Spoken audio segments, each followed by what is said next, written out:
Welcome to the 10th episode of the Glen Moe Walking Tour Broadway. This is the first episode in a bit where I have no mask. In our 9th episode, as you might recall, we entered to Nomad, north of Madison Square Park. We visited Tin Pan Alley, and we also learned about a Confederate plot to burn down Manhattan. So now we begin with the Flatiron Building, a 22-story triangular building that was completed in 1902. It was one of the tallest buildings in New York City. The name Flatiron derives from its resemblance to a cast iron clothing iron. Critics hated this building. Skeptics predicted it would actually blow over. But despite these critiques, New Yorkers love the Flatiron Building.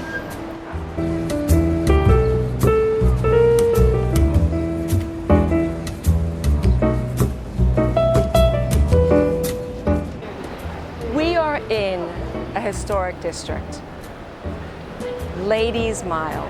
Before we start to talk about this area and the buildings, we should really understand the history of the department store.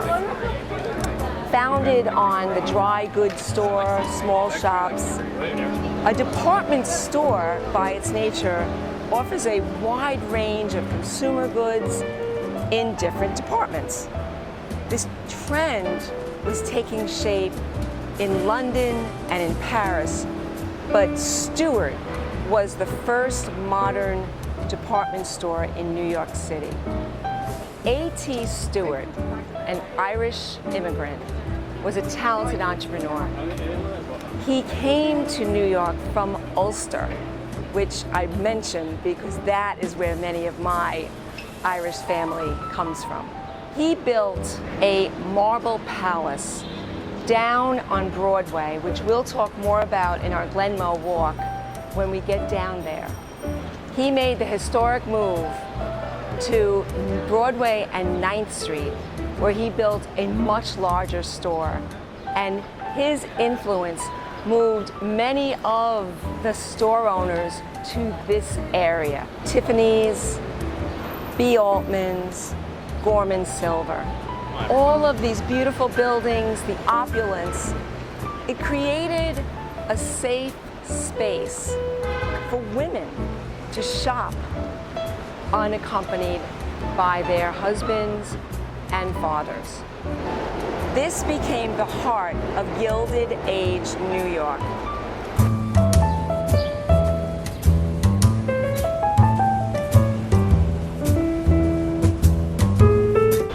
Samuel Lord and George Taylor were two English immigrants that built one of the most respected, iconic stores dedicated to fashion in New York City. Samuel started his store in 1824, and then 2 years later, his wife's cousin, George Taylor, joined him to create Lord & Taylor. They moved north here to 20th and Broadway in 1870, and they built this amazing location, which has one of the first steam-powered elevators. We're going to go a half a block off of Broadway to see another location that is quite historic. Theodore Roosevelt's grandfather, Cornelius Van Schack Roosevelt, was extremely successful. He was very wealthy from importing plate glass. And as a result, he moved his family north to the outskirts of the growing city of Manhattan, to Union Square area. When his children were all coming of age, he bought each of them a home. In 1854, Theodore Sr. got his gift, the house that stood right here. 4 years later, in 1858, Teddy Roosevelt Jr. was born. In the next decade, the Ladies' Mile retail area grew up around this house. It no longer was a quiet and desirable residential community. And as a result, when Teddy Roosevelt was 14 years old, his father moved them much further north. Many years later, after Teddy Roosevelt died, his family built a perfect reconstruction of the original brownstone. Today, it's the Theodore Roosevelt Birthplace National Historic Site, and it's part of the National Park Service.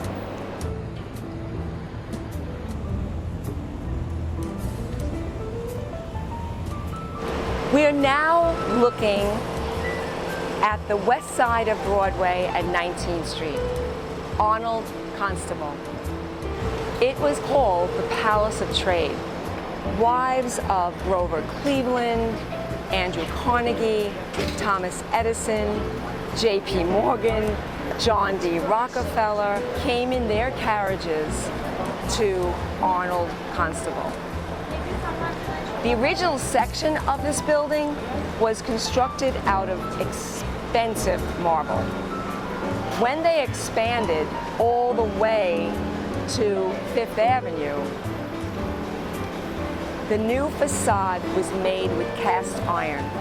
It was much cheaper, but also it could be easily made in a factory, poured into molds and made into any shape with diverse decorations. It was stronger, and as a result, it could hold the higher floors with smaller columns.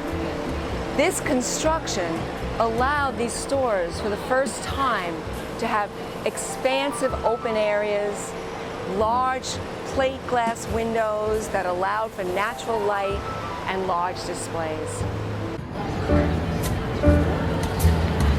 We are now at Union Square. Union Square runs from 17th Street to 14th Street. And it came about when New York City created the Master Street Plan in 1811, which intended to put a big grid on Manhattan from top to bottom.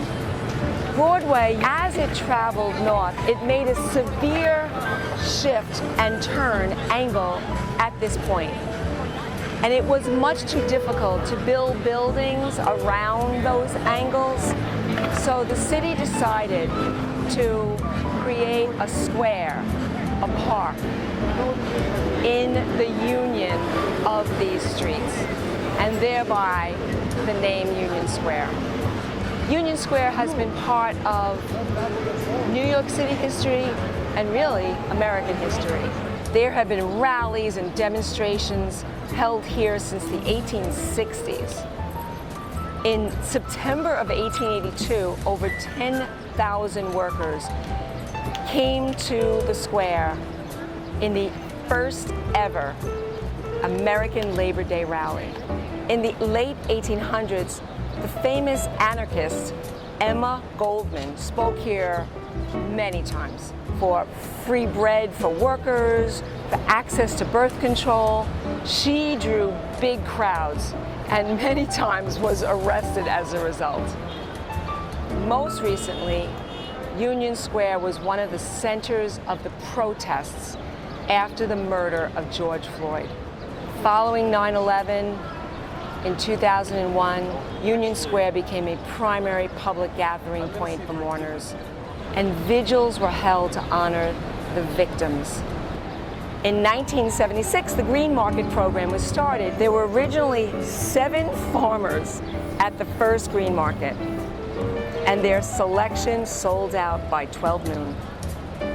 Today, during peak seasons, the Green Market serves more than 250,000 customers per week. So it's time to end our visit today. We're ending at 14th Street. So I'll say goodbye to next time. Be safe, be happy.